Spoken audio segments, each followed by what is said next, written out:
Oi, gente. Vamos ver se entram. Vou chamar a Michele.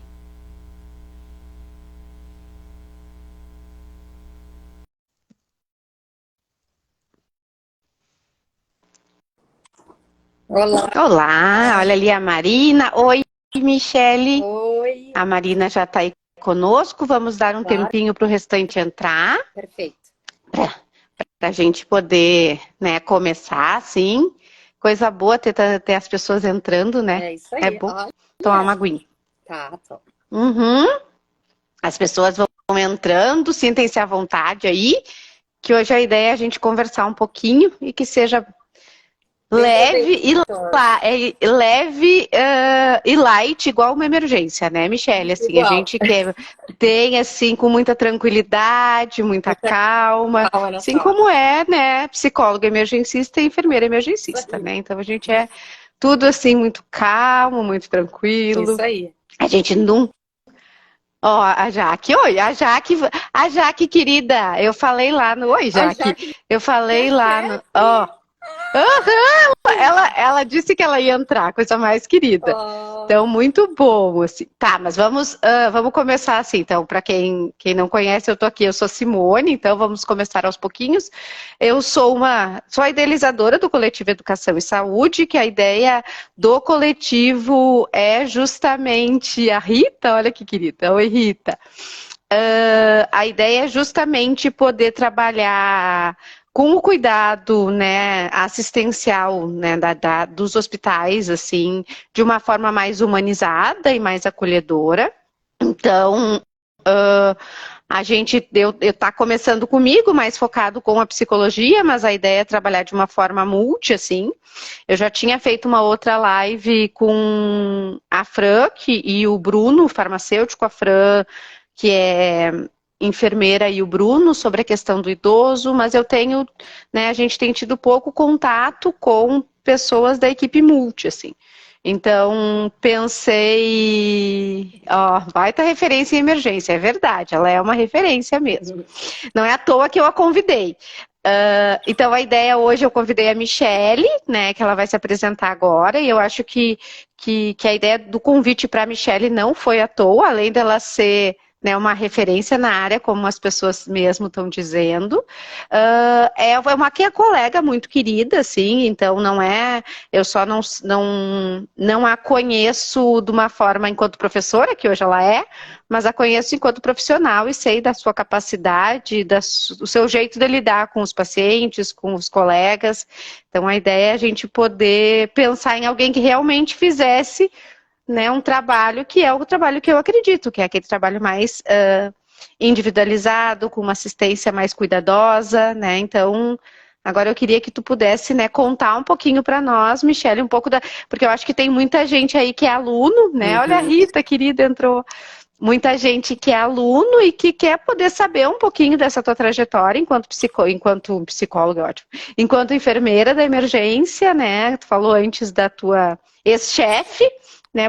Contar assim até tu chegar na, A na prof? academia, né? Chegar Uhum. agora como sendo prof, né? Eu acompanhei um pouquinho, sei essa história, mas eu acho que é importante que tu conte para nós. Claro.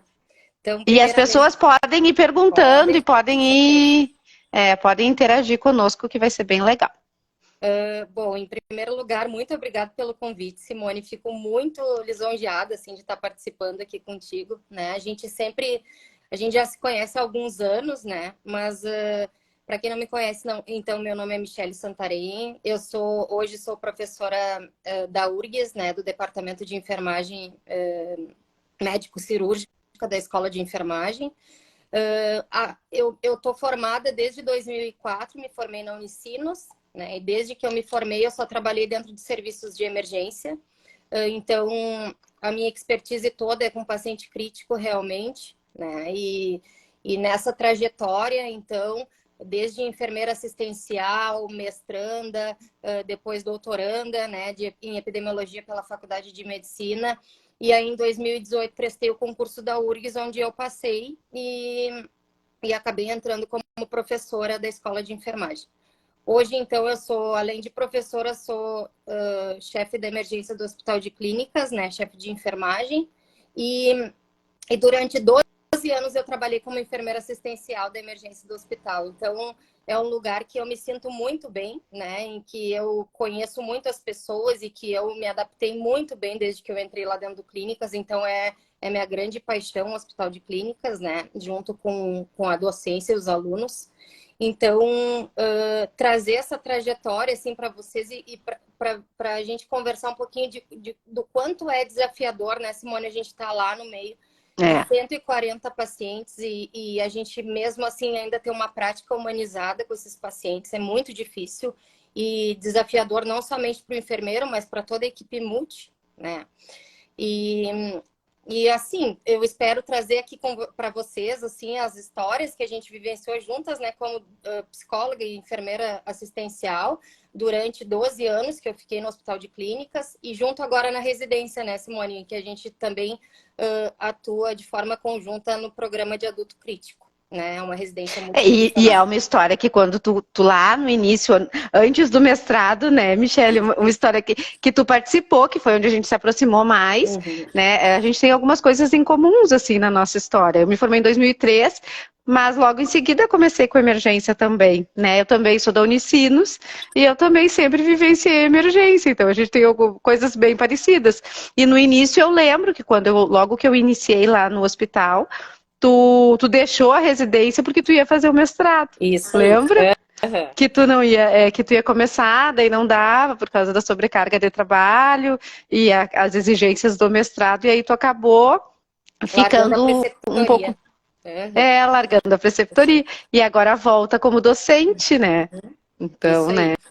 Então, eu sempre falo isso para os alunos, né? A gente chega onde a gente quer chegar, né, Simone? Desde que tenha empenho, abdicar algumas coisas que são fúteis, né, naquele momento e ter foco no objetivo principal. Então, sempre quando a gente fala, mesmo sendo dentro de serviços de emergência, a gente consegue sim, né? É um trabalho atucanante, é um trabalho de grande volume, né? De grande sobrecarga dos profissionais, mas é um trabalho muito que te deixa como profissional de forma realizada. Tu atende pacientes assim numa fase muito difícil de suas vidas, numa fase de dor, numa fase de desespero, de descoberta de diagnósticos de doenças, né? Então, isso é desafiador para o profissional que está ali na linha de frente, né? Eu fiquei, ontem eu fui no cardiologia, então, e a gente falou muito da questão, né, porque a gente aprende muito a fazer a técnica, né? Então, vocês da enfermagem aprendem muito a questão técnica, né? E a questão que eu chamo da assistência vincular, que é do vínculo mesmo, né? Que tu cria e que tu constrói, né? Com os pacientes, isso a gente não aprende, né? A gente acaba construindo essa história ao longo da nossa trajetória, né? E eu até brinquei, assim, porque a gente estava falando que amanhã é o dia, né, de vocês, assim, e aí nós estávamos falando, agora me fugiu o nome, a Florence, né? A Florence dizendo, né, da questão do cuidado, da segurança, e que em algumas situações ela deve se remexer no túmulo. E eu brincando assim, Freud também deve se remexer no túmulo, porque, né, Freud dizia muito da questão da gente não tentar ser o mais neutro possível, né? E aí eu penso, ele nunca trabalhou com paciente doente físico, assim, né? Porque é muito difícil a gente não se envolver. Claro que a gente não vai, né? Como eu digo, chorar junto, mas não quer dizer que em alguns momentos a gente não chora, em alguns momentos a gente não. Porque não tem como não ter envolvimento, né? É muito difícil a gente não se envolver.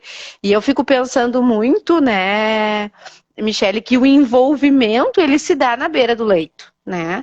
E ontem nós estávamos conversando e eu queria entender um pouquinho dessa tua percepção, assim, porque hoje cada vez mais, eu até contei, né, porque a gente tem uma das coisas que é fazer as coisas no sistema, de ter que botar no sistema, de ter que, né, muitas coisas burocráticas que o enfermeiro e o técnico de enfermagem acabam fazendo, assim, né? E o quanto isso é difícil, porque aí te tira um pouco, né, do foco que é a assistência. E aí queria que tu pudesse falar um pouquinho disso, o que tu acha? E eu acho que isso foi um dos pontos mais importantes que a gente deixou de fazer na pandemia, que foi toda a parte burocrática, né? A gente recebia pacientes de forma inusitada e pacientes graves, e a ambulâncias largando os pacientes no nosso hospital, que era na época como referência, né, para atendimento à Covid. E eu lembro que eles acabavam entrando, sendo atendidos e depois, então, inseridos, então, via prontuário eletrônico. Isso realmente é um desafio, principalmente para o enfermeiro, né? Hoje que a gente está num mundo informatizado, num mundo, né, de softwares que acabam trabalhando ao nosso favor, mas ao mesmo tempo os pacientes ficam desassistidos sim no momento que a gente senta na frente do computador, mas que também é inerente à profissão de qualquer, né, de qualquer membro da equipe de saúde. Está evoluindo o estado do paciente e também está contribuindo com as informações que tu acaba coletando.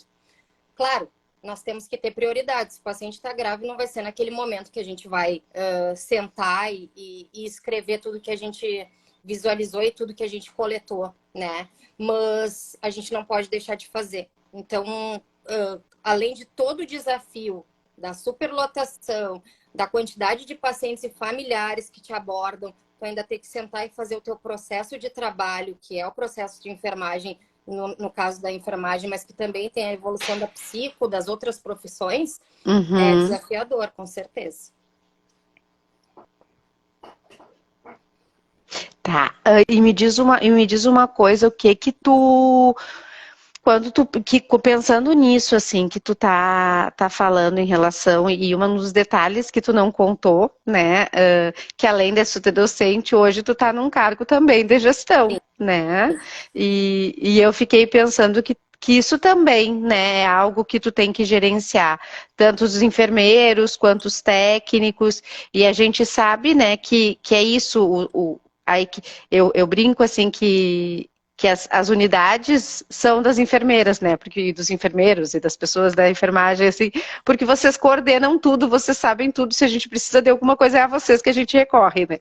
Então, como é que tu consegue lidar, assim, hoje nessa posição, saindo da posição de colega, né, para uma posição de gestão, assim, como que se dá isso?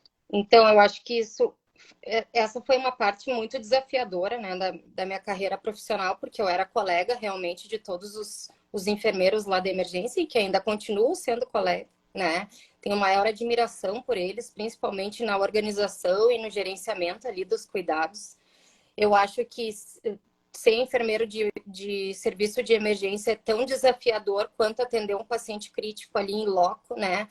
Porque com toda a carga de trabalho, com a superlotação, eles ainda conseguem dar conta do gerenciamento de escalas de trabalho, do gerenciamento técnico dos procedimentos, né? Gerenciamento dos processos de enfermagem. Nós, como gestores, nós acompanhamos indicadores, nós acompanhamos quantidade de processos de enfermagem por turno que devem ser realizados. Nem sempre eles conseguem realizar e que a gente acaba entendendo, mas que a gente acaba incentivando. A gente sabe que outro fator importante, assim, dentro dos serviços de emergência são os eventos adversos decorrentes da superlotação. Se a gente não tiver uma prática documentada em prontuário eletrônico, a gente não consegue se respaldar. Então, frente a isso, o gestor tem todo esse acompanhamento técnico e até mesmo de cobrança em relação a isso, né? Nem sempre a gente consegue a tempo evoluir um paciente que teve uma intercorrência ou que aconteceu algum evento adverso, que nem queda, que nem a realização de alguma medicação de forma inadequada ou a não identificação do paciente, que a gente segue protocolos rígidos, né, da Joint Commission International, onde a gente é um dos hospitais públicos acreditados, o único do Brasil, né? Então, isso é importante, vale ressaltar, assim, a importância de todo esse processo, assim, principalmente evolutivo, né, dos profissionais dos prontuários. Não, com certeza, acho que a gente tem um ganho, né, de ter um registro, assim, um local onde a gente pode, para nós e para eles, né, porque eles também, o prontuário é deles e eles também podem ter acesso, né. Se tu tivesse que pensar assim, Michele, e pessoal, se vocês quiserem perguntar para a Michele, aí fiquem à vontade, tá? Eu leio aqui as perguntas, fiquem bem à vontade, que eu acho que a ideia é poder compartilhar um pouquinho. Não vou deixar ninguém entrar, porque senão a gente se perde um pouco, né, Michele? Mas eu tô vendo gente Mas muito que trabalhou comigo anos aí, a Jaque foi uma pessoa assim que me ensinou demais. Então, assim, o serviço de emergência a gente se conhece porque é uma área muito específica, então a gente acaba conhecendo muitas pessoas, né? uhum. E eu brinco sempre, né, que a saúde é uma ervilha, né? A gente vai, e a gente se encontra, é um acaso, né? Com É um certeza. mundo e a gente se encontra mesmo. E é tão bom quando a gente, né, vê assim as pessoas e tem carinho e desejo de estar perto, assim, né? Que é isso, um pouquinho, esse mundo virtual nos faz isso, nos faz um pouquinho estar perto. E que eu acho que tem tudo a ver com isso que a gente está falando, com esse cuidado, que é poder estar perto dos pacientes, que é poder estar acolhendo eles, assim.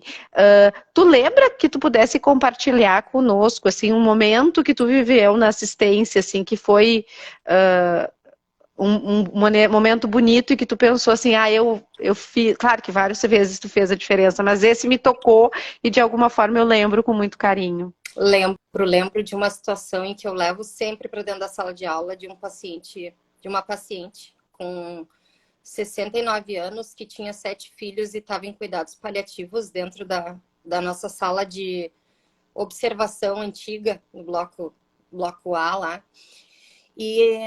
E era aquele entra e sai de filhos e claro que a gente tenta oportunizar a humanização até nessa fase terminal do paciente, né? De uma forma bem completa. E eu lembro que foi na passagem de plantão, assim, ela estava quase falecendo. Faltava uma filha entrar. E essa filha entrou e foi bem na hora da passagem de plantão, né? A secretária me pediu, a enfermeira, ela pode entrar? Eu pode, com certeza a paciente estava morrendo, né? Então, esse cuidado, a gente tem sempre que se colocar, né, no lugar da família. Era o último dia que ela estava vendo a mãe dela e a mãe dela morreu depois que ela entrou. Então, a gente não sabe a conexão que essa mãe estava precisando para fazer o desencarne, né? Cada um tem suas crenças e tudo mais, mas o processo de morte está muito perto da equipe multiprofissional ali, tanto da família quanto da equipe que está envolvida no cuidado daquele paciente. Isso eu me lembro muito, assim, ó, que quando eu autorizei a entrada, assim, e logo meia hora depois ela veio a falecer, eu me senti tranquila que eu tinha feito a minha parte humana, Michele, de ser, né? E isso que os E que profissionais não dava para esperar, não né? dava. Ela ia morrer, a gente não sabia, claro, a hora, mas faltava a única filha que ela não tinha visto. Então, a gente tinha que autorizar mesmo sendo na passagem de plantão, né? E a gente sabe o quanto. Tem uma pergunta aqui, eu vou te dizer. E a gente não sabe e a gente sabe o quanto é difícil uma passagem de plantão, né? Que as coisas são tumultuadas. E é isso, é a gente colocar o paciente em primeiro lugar, né? E a sua família, o quanto isso é legal. A eu não sei, mas é Paixão o sobrenome. É ele, eu acho, é o menino. É o Miguel. Michele, atualmente é o Michel. Então, tu viu que tu conhece. Ele tá atualmente, qual é o maior obstáculo para resolver o problema da superlotação dos serviços de emergência do Brasil? O maior obstáculo é a rede básica de saúde, né? Pouco estruturada. Infelizmente, a gente acaba atendendo pacientes que deveriam ser atendidos primeiramente na rede primária e por não ter profissionais atuantes em todas as unidades básicas de saúde ou de uma forma incompleta, acaba repercutindo dentro dos serviços de emergência. Acho que esse é o maior desafio dos países em desenvolvimento, né? A gente sabe que as emergências são superlotadas no mundo inteiro, mas a gente sabe que tem uma estrutura muito diferente nos Estados Unidos, Canadá, Europa, né? E que aqui no Brasil e América Latina, vamos dizer assim, a gente sabe que as emergências sofrem muito com a falta de estruturação da saúde pública, né? Então, acaba que, eu vou dar um exemplo para vocês, que o Hospital de Clínicas acaba tratando problemas que não são tão complexos, que poderiam ser atendidos em outros hospitais, que por estarem superlotados, acabam que chegam nas portas das maiores emergências, que é o Hospital de Clínicas, o Hospital Conceição, né? O Instituto de Cardiologia, que é específico para isso, Santa Casa. Então, por isso que as emergências, eu acho que esse é o maior desafio. A gente não consegue consertar, né, a rede básica de saúde ou dimensionar, né, na rede básica. Olha, eu disse que ela é light. Claro, mas eu brinquei, é vida real, né? A gente não tem, eu também bater a porta aqui, não tem o que fazer, a gente está em vida real. É isso aí. Ao vivo é assim mesmo. E eu acho que a pandemia também, né, Michele, assim, eu não sei qual pensando nisso que o Michel perguntou, mas a pandemia também, né, fez com que os pacientes ficassem muito mais graves, assim, mais cronificados, Sim. né? A situação ficou mais difícil. Não sei se tu concorda com isso.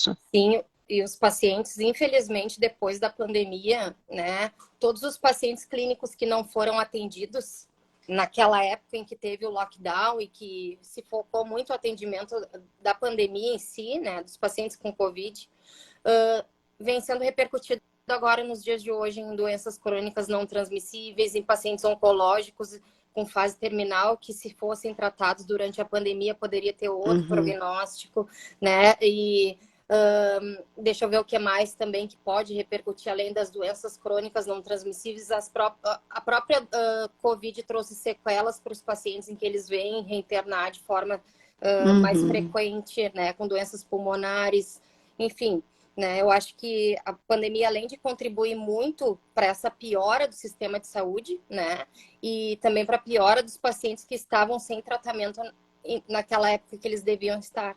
Então, agora a gente tem uma emergência superlotada desse tipo de doença, né? Não de Covid, mas de repercussões da pandemia. E eu fico pensando naquilo que a gente estava falando antes, né? Pensando nisso dos pacientes que poderiam ter tido uma assistência, né? Antes e que não tiveram e que chegam num quadro mais difícil, né? Como que tu percebe os funcionários, assim, os colaboradores, né? Os nossos colegas lá ou em outras instituições, assim, da questão do ponto de vista emocional, assim, tendo que lidar com tanto sofrimento, com situações tão graves, assim, como que tu percebe isso? Deu para perceber nitidamente que durante a pandemia o quadro de enfermagem das emergências sustentou muito sua saúde mental em função dos pacientes. Isso sem sombra de dúvida, né? Não tinha... o número de licenças saúde realmente era por, vamos dizer assim, por doenças relacionadas à Covid, doença respiratória, né? Acabavam saindo de LS, vamos dizer assim, por ter pego a Covid durante a assistência. E logo depois a gente viu que teve repercussões mentais, como ansiedade, como estresse. Claro, eles se sobrecarregaram horrores durante a pandemia no atendimento dos pacientes, chegavam a ficar com 6, 8 pacientes graves, né? E isso não tem, isso uma hora vai repercutir. E hoje a gente sabe que além de todas as licenças de saúde na área de saúde mental, a gente também tem licença de saúde na parte ortopédica, né, por aumento de volume de trabalho. Então, assim, os profissionais de dentro da emergência, a gente tem um índice de absenteísmo, ainda que pouco em relação a muitos outros lugares, né, por eles terem essa característica de trabalhar em linha de frente, de não deixar a sua equipe na mão, de segurar o seu atestado no máximo, né, então, assim, repercutiu sim de forma mental nas pessoas, né? Eu acho que essa sobrecarga toda da pandemia veio repercutir agora, né? E mesmo assim ainda os pacientes não pararam de chegar, a gente ainda precisa, né? Então é um acúmulo de funções e também de ter uma estratégia melhor por parte dos gestores. É bem difícil de gerenciar isso. E quando tu fala gestores, não é um microgestão hospital, né? Tá falando de rede como um todo, né? E é muito difícil isso, porque eu acho que a gente não trabalha sozinho, né? A gente faz parte de uma rede. E cada vez mais a gente se sente sozinho, assim, isso também é difícil, né? E eu tô falando isso enquanto psicóloga de uma emergência, não? Claro. Porque a gente percebe, assim, que não tem, mesmo situações onde a gente encaminha os pacientes, porque é a melhor opção até para cuidado, né? Porque nem para o paciente, quando está superlotado, é bom ficar, né? Porque a gente não consegue dar o devido cuidado que ele merecia, assim. Então, acho que isso é difícil, assim, e pensando a pandemia acabou, né? A OMS compartilhou Uhum. isso. E aí eu fico pensando, acabou para quem, né? A Que tipo de pandemia da pandemia? Covid. Porque É. dá Covid, mas as coisas ainda continuam, Uhum. né? Então, acho que a gente tem que. E como que a gente lida com isso, né? Fiquei pensando assim, como que a gente lida com essa sobrecarga de trabalho, tentando dar um trabalho de uma forma melhor possível para o nosso paciente, mas mesmo assim se sentindo sobrecarregado, né?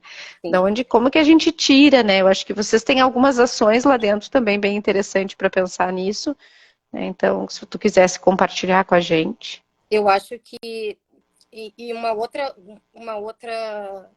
dificuldade assim que a gente tem, tu falou ali o quanto os pacientes sofrem, né, no tempo de permanência dentro do serviço de emergência. Eu vou dar o exemplo lá de uma das salas da nossa emergência, em que a gente tem um número que não é finito, né? E que é uma sala que a gente acaba acomodando pacientes graves em poltronas, que eles ficam cerca de 5, 6 dias, mas que ainda o hospital de clínicas, eu não enxerguei na minha vivência lá dentro de 13 anos, eu nunca vi um paciente no chão, né? O que a gente vê no restante das emergências aí do país. Então, assim, até que ponto a gente consegue humanizar, né? Mesmo sendo o paciente sentado há 5 dias, né? Mesmo ele estando cansado ali de ficar sentado, de não poder esticar as pernas e da gente não ter leito para colocar eles, ou às vezes até mesmo um paciente paliativo está acomodado nessa sala por não ter leitos lá. O que a gente tem como estratégia, assim, de tentar humanizar essa parte da assistência? A gente acaba escolhendo os pacientes realmente, né? Os pacientes mais dependentes e os pacientes que precisam de um conforto melhor, assim, um conforto mais adequado para ter a sua finalização de vida, que são os casos dos pacientes paliativos. Difícil é ver, tu cumprir com a privacidade, né? Tu trocar um paciente ali no meio de 70 pacientes é super comprometedor, deixa a gente nervosa, imagina o paciente e a família, né? Então, o desafio é diário, o desafio vem de turno em turno, então não tem como tu conseguir fazer 100% dos pacientes satisfeitos. Isso é um outro ponto, a satisfação do paciente está cada vez mais comprometida, é um dos indicadores que a gente mensura ali, mas que também a gente está em vermelho pela superlotação, né? Então, assim, os pacientes hoje, eles têm acesso à ouvidoria, né? Em que a gente acaba recebendo inúmeras ouvidorias por falta de acomodação ou até mesmo por demora de leitos no andar, né? E isso tudo são desafios diários que a gente tem que responder e tentar adequar para o paciente ficar de forma com um cuidado mais humanizado. Uhum. E isso que tu tá falando é bem importante, né? Que tu disse em relação que às vezes a gente não se dá conta, a gente que não é da assistência direta, né? Eu que sou do apoio, assim, o quanto é difícil para vocês fazerem essas coisas sem, porque o ideal e o que vocês gostariam também é poder dar uma privacidade, dar conforto, né? E aí quando tu diz assim, vocês ficam nervosos, vocês sofrem também. Não é o que vocês gostariam, né? Pensando assim, enquanto equipe de trocar uma pessoa no meio de todo mundo, né? Porque é difícil, a gente sabe o quanto expõe isso e o quanto isso é constrangedor para todo mundo, assim, né? Então, Verdade. acho. E eu não sei se tu lembra, claro que lembra, né, Simone? Mas assim, durante a pandemia, eu acho que a psicologia ela teve tão perto dos pacientes, né? Antes da intubação dos pacientes com as videochamadas para a família. Eu acho que aquele momento ali não foi uma experiência somente para psico, acho que toda a equipe acabou aprendendo, né?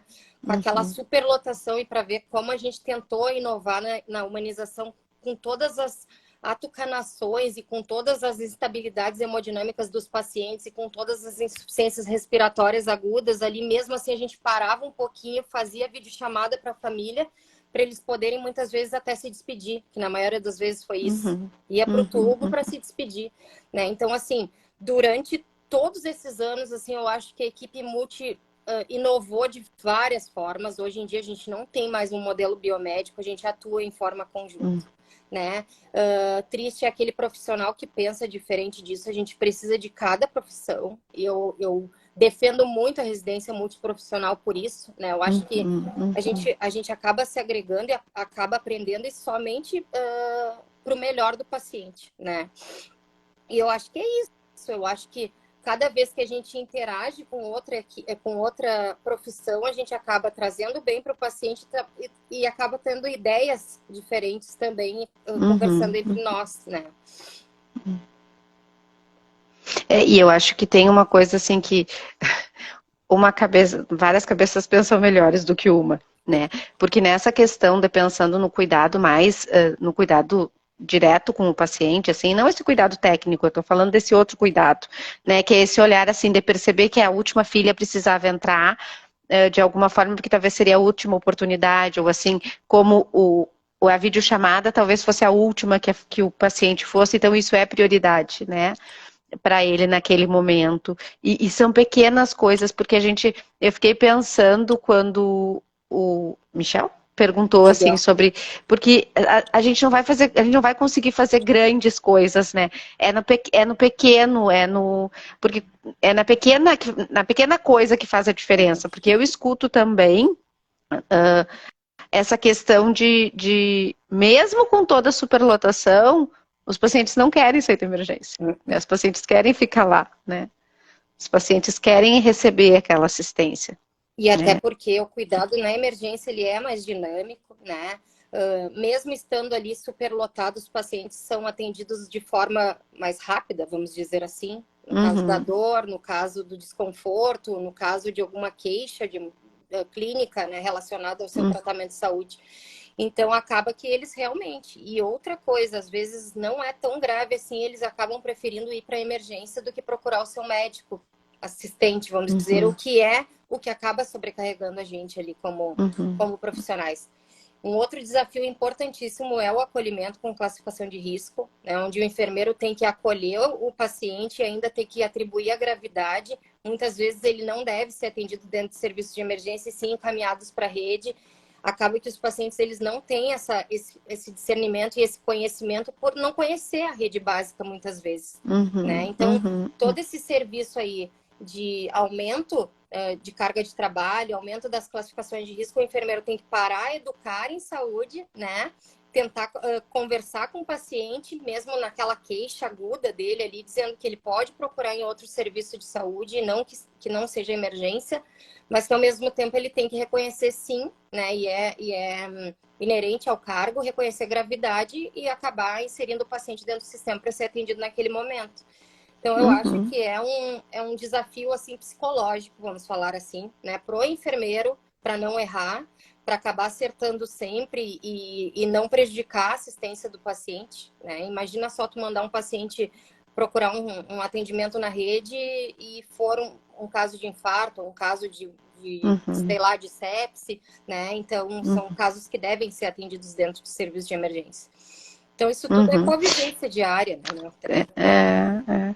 E também eu acho que é um cuidado que vocês têm, né, que eu acho que é interessante, assim, que é também poder, porque como que a gente considera, né, a coisa do também poder se retirar um pouquinho, não ficar sempre no mesmo lugar, né, eu acho que é saudável vamos dizer, na classificação de risco, né, não ter sempre a mesma pessoa, vocês circulam muito, porque é um trabalho mais pesado, né, é um trabalho mais difícil, assim, porque educar em saúde não é algo fácil para a população, porque a população está ali, ela quer, e eu digo sempre a minha dor vai ser maior que a dor do outro, porque sou eu que estou sentindo.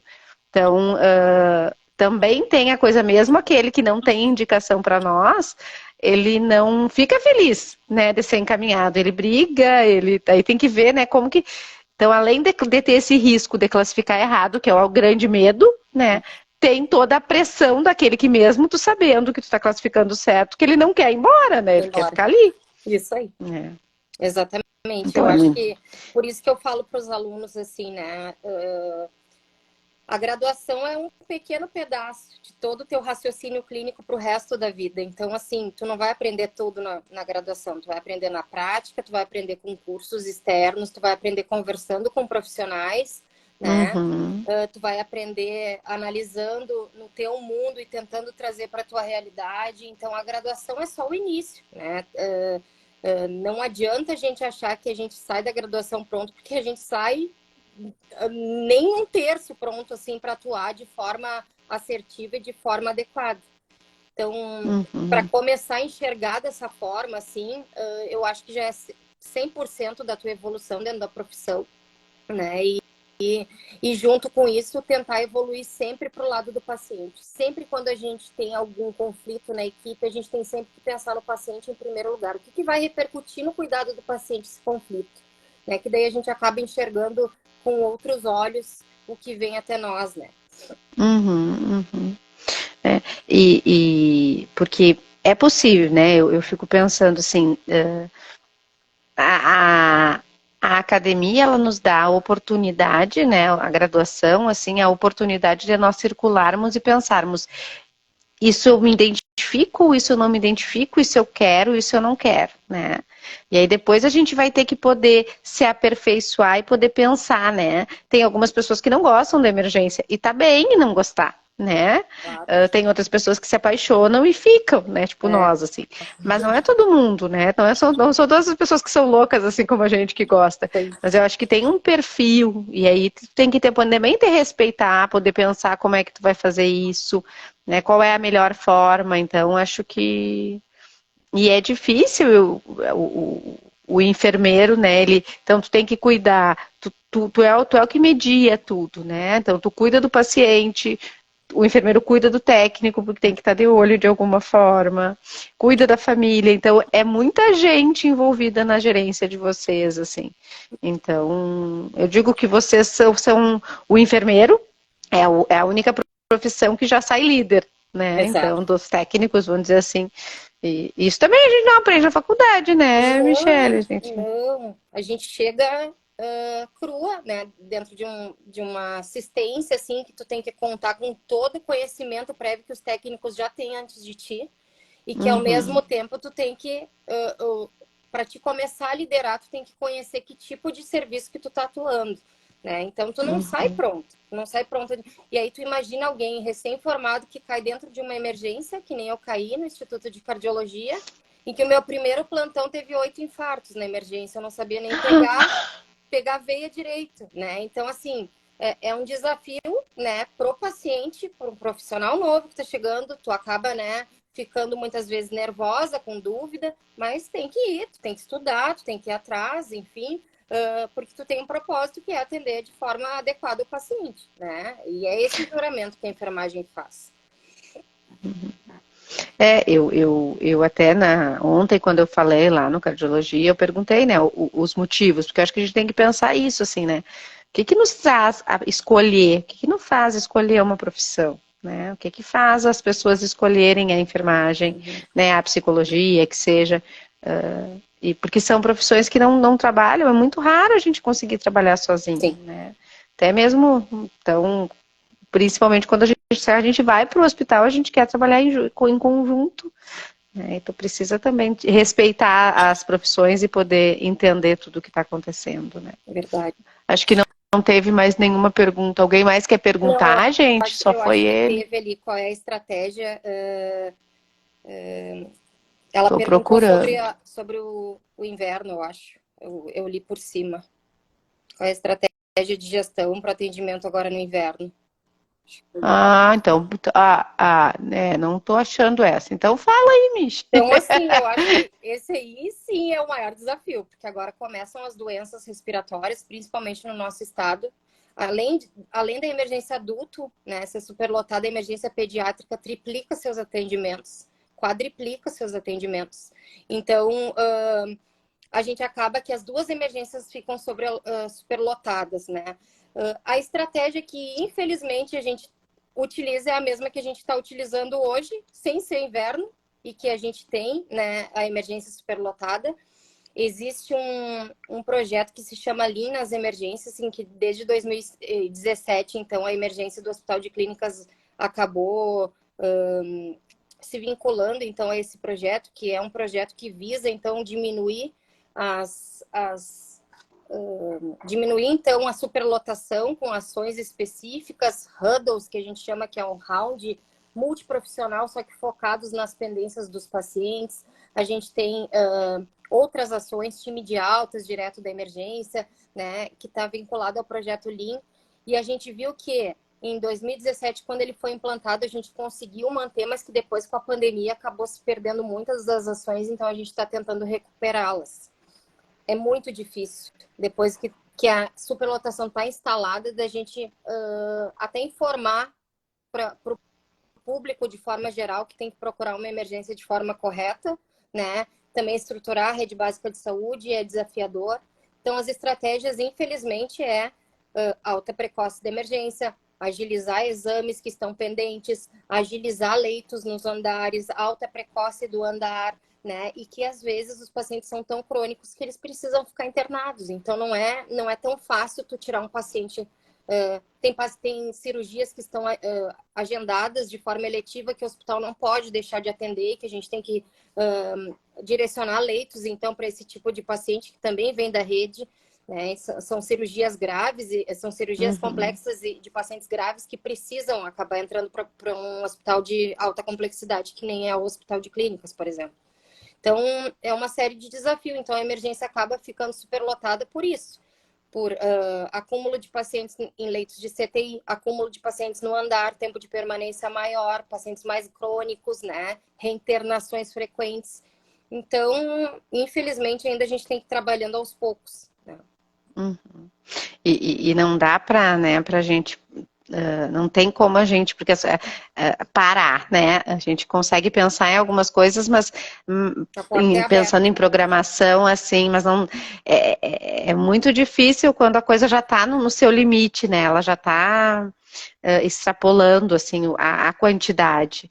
Então, e eu acho que esse papel de gestão, né, é um papel muito difícil, assim, porque também a gente tem uma expectativa, nós, enquanto espectadores disso, de que a gestão possa fazer algo, mas é que é o hospital todo, né, não é só a emergência, é a rede como um todo, e isso como que a gente, né, puxa, assim, a gente acha coisas. Que a gente vai conseguir completar o quadro de pessoal com hora extra, mas acaba que os profissionais acabam cansando, né? Acabam tendo repercussões mentais, repercussões físicas, né? Então, a hora extra nem sempre é a alternativa que a gente pode contar 100%, mas é o que a gente tem no momento, né? Não é o mais correto de acabar completando o seu quadro de pessoal para um atendimento adequado do paciente, mas é o que a gente conta porque nós não temos vagas ainda destinadas para completar quadros. Isso também é uma das limitações de quase todos os hospitais de Porto Alegre ou da rede metropolitana do Brasil. Né? O quadro de pessoal nunca é tão adequado para a demanda que a gente acaba recebendo, né? De forma ou inadequada ou os pacientes graves mesmo que procuram um serviço. Então, a emergência tem essas peculiaridades que a gente tem que acabar trabalhando, infelizmente. Né? Eu acho que era só essa, né, que eu não tinha visto, ainda bem que tu viu. E eu acho que eu brinco, né, a gente emergencista acaba se virando em muitas coisas, né, a gente faz muitas coisas. Tu falou antes, né, Michele, da questão dos eventos adversos, né, que é uma das coisas que a gente sabe que acontece, assim, mas eu fiquei pensando que ações tu poderia nos nomear, assim, né, que... eu sei em algumas já, mas assim que eu acho que para eles entenderem, que dá para fazer para evitar isso, assim, né? Como que a gente consegue minimizar esses pequenos erros ou esses erros que acontecem ao longo da assistência, assim, né? Que ações são feitas. Primeiramente a gente conta então com as metas de segurança do paciente, né? E que a gente que o profissional que trabalha não somente em hospitais acreditados, eles têm que ter em mente que desde 2013, então, com a Política Nacional de Segurança do Paciente, então, veio com muita força isso tudo, né? E junto com a Política Nacional de Humanização, né? Da identificação do paciente de forma correta, né? Do double check, que a gente chama muitas vezes de medicações de alta vigilância ou de componentes... plasmáticos e sanguíneos, enfim, que a gente acaba fazendo, de verificar, então, toda essa parte de medicações que provavelmente possam trazer reações adversas, né, da gente conferir a prescrição de forma adequada. Então, são uma série de estratégias, assim, que a gente, como profissional da área da enfermagem, a gente tem que ter, né? O erro acontece, errar é humano, mas lembrar que ali tem uma vida e que os eventos adversos, eles acontecem, faz parte da assistência. É o que tu falou, a gente tem estratégias para minimizar, com capacitações, com treinamentos, né, em loco, ou treinamentos específicos, né, não de forma presencial, às vezes até online, né? E tentar pactuar junto com aquela tua equipe ali quais são as estratégias que tu vai fazer. Uma sala super lotada, a gente vai acabar complementando com horas extras para não ficar com tantos pacientes por profissional, né? O que diminui um pouco o risco, mas que ainda tem, né? E aí imagina só num turno de 6 horas com pacientes graves, com intercorrência, tu não errar, se torna um desafio, né? Então, nunca é punitivo, né? A gente sempre tem que levar para o lado educacional do profissional e também até da equipe, né? Quando acontecem os eventos adversos. Porque ninguém acorda dizendo, hoje eu vou errar, né? Ontem a Rita dizia ainda assim, hoje eu vou errar e vou dar errada a medicação para o meu paciente. Não, a gente não acorda, né? Assim, a gente acorda pensando que a gente vai trabalhar e vai ser... E eu fiquei pensando muito quanto a gente precisa contar também com os próprios pacientes, né? Eu acho que também a gente tem feito essa educação em saúde de também os pacientes, né, estarem atentos. Eu acho que quando tu tem esse cuidado de tirar, que quando tu diz assim, dessa seleção, que tu tira os pacientes paliativos, os mais debilitados, e tu tenta colocar, colocar eles numa sala mais né, que possa ter mais cuidado, isso também é poder minimizar, né, esses erros, assim, porque aí até risco de queda, né? Poder também alertar o seu... quantas vezes a gente tem o mesmo nome, assim, muda um sobrenome lá no final. Exato. Então, alertar, de poder os pacientes também, porque isso é também explicar, assim, quando tu diz que trocar fralda no meio de todo mundo constrange vocês, também de alguma forma o paciente tem que saber que isso não está sendo... Porque às vezes a gente fica pensando assim, para eles não é mais um trabalho. Não, não é mais um trabalho, né? E o paciente também precisa saber disso, assim. Não era o que eu gostaria, não era o que... Né, não é a melhor escolha, mas é o que é possível. E a gente na emergência acaba fazendo o que é possível. E não adianta, né, Simone, pensa só. Desde uma simples medicação para dor, que às vezes pode demorar por estar sobrecarregado, enfim, são prioridades que os profissionais têm que trabalhar, né? Não é porque ele está numa sala que não tem, que ele está na poltrona, que a gente não vai oferecer banho para o paciente, né? São cuidados básicos, né? Necessidades básicas que o paciente precisa. Me ajuda a ir no banheiro, né? Ou não deixar levantar sozinho quando tem risco de queda. A gente sabe que tem eventos adversos, tem eventos sentinelas que causam danos graves para os pacientes. A gente sabe que tem histórico de pacientes que morrem porque caiu e eram plaquetopênicos e tinham distúrbios de coagulação ou eram anticoagulados e acaba, então, fazendo um sangramento intracerebral e acaba morrendo por outra causa que veio procurar o serviço de emergência. Então, assim, isso até que ponto a equipe tem sua culpa, mas até que ponto o sistema e até mesmo a sua família que não está com ele naquele momento, né? Então, essa avaliação de quem necessita acompanhante é do enfermeiro, mas que também a equipe médica, a equipe multi pode sinalizar para a enfermagem, entendeu?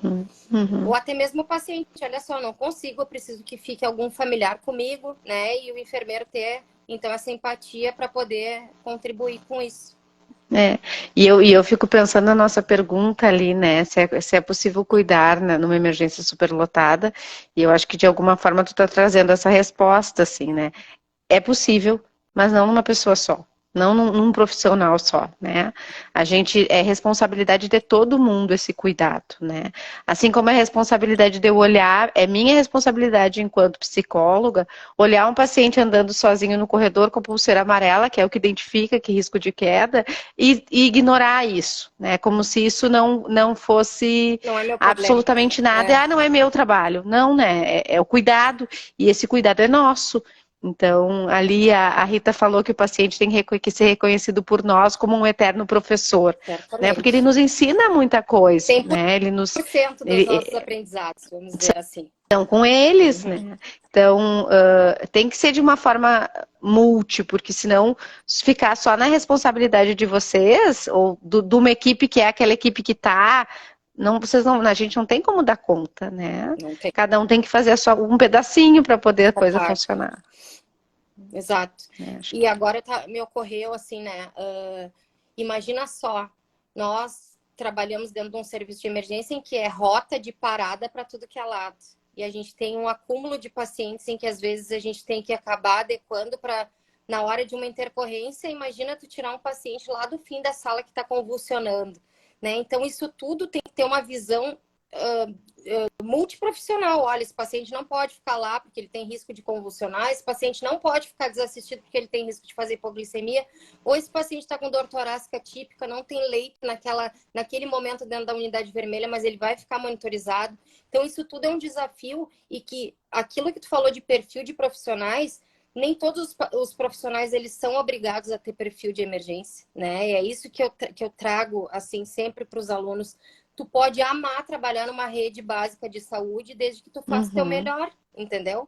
Ou tu pode amar trabalhar numa emergência, mas tu tem que levar em consideração que tu vai ficar sobrecarregado em alguns plantões, na maioria deles, né? E que isso não pode ser atingido, ser passado para o paciente, a tua impaciência, enfim, né? O teu cansaço. Então, tem seus prós e contras em tudo que é lugar. No bloco cirúrgico, numa unidade de internação, né, numa unidade básica. O importante é tu sempre pensar no paciente. E é isso, pensar no paciente, mas primeiro pensar, né, o que tu quer, o que tu consegue dar para esse paciente, assim, porque não adianta tu fazer uma coisa forçada, porque esse forçado não vai funcionar, né? Não adianta tu ficar numa emergência porque tu acha bonito ser emergencista, mas se tu não tem o sangue nas veias, assim, forte, né? Porque é muito mais corrido, o imprevisto acontece, e tem gente que não lida bem com o imprevisto, né? Que é isso, pode estar, às vezes, num dia mega tranquilo uma unidade, e no outro aquela unidade está bombando, ou até no mesmo dia, assim, mudar de uma situação para outra, né? Isso aí. Então, acho que é importante a gente saber disso. Verdade. E eu acho que é importante, assim, né, Simone, que mesmo sendo serviços de emergência, a gente tem uma série de programas aí que a gente pode implantar dentro do serviço de emergência, que nem o cuidado com pacientes paliativos, cuidado do grupo de idosos, né? Cuidados com pele, que a gente pode fazer, grupo de comissão de quedas que a gente tem. Então, assim, são estratégias que a gente cria para tentar diminuir, então, esses eventos adversos, esses erros, né? Ou até mesmo essas peculiaridades de saúde, né? De saber qual é a última vontade do paciente antes de morrer. Ele está lá no meio de todos, mas ele é único para aquela família, né? E que a gente faz isso de uma forma tão involuntária que a gente acaba sendo humana, né? Vamos dizer assim, sem querer, né? Mas não, é porque a gente sabe das prioridades para aquela família.